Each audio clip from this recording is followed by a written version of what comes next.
Vitaminlar haqida bugun gaplashsak, yana bir chiroyli sizga ma'lumot bermoqchiman. Omega 3 vitamini haqida.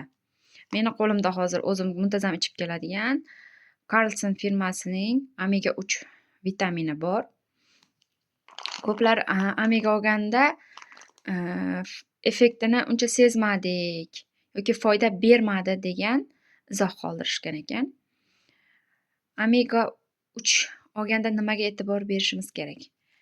Mana bunday raqamga 1200 raqami bor va ustida shu raqam bormi?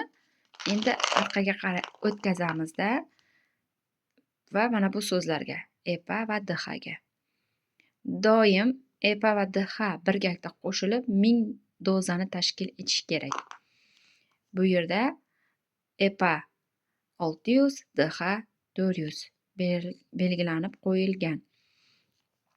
Boshqa nimalarning qo'shilishi 200 ni tashkil etadi-da va 1200 ni tashkil qiladi shular.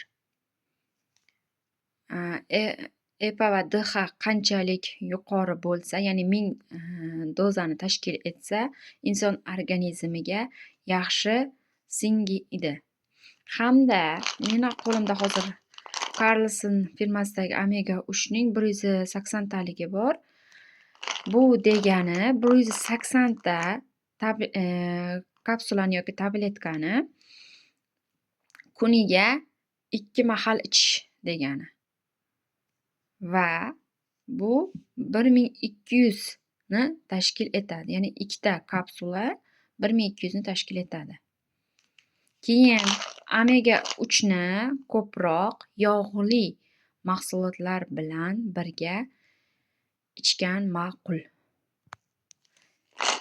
Keyin Hemoplexda ham xuddi shunday, asosan shu tarafiga e'tibor beringizlar. Bunda bitta tabletka, kuniga bitta tabletka deb belgilangan.